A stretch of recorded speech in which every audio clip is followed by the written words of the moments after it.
బాటసారి జంటకు చేరగా కంటికి పాపవైతే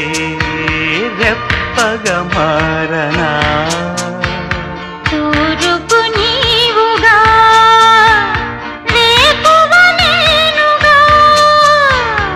అల్లిక పాటగా పల్లవి ప్రేమగా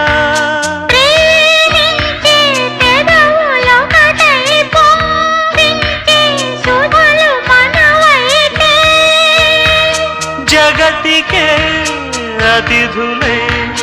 జననమౌదిన ప్రేమ జంటకి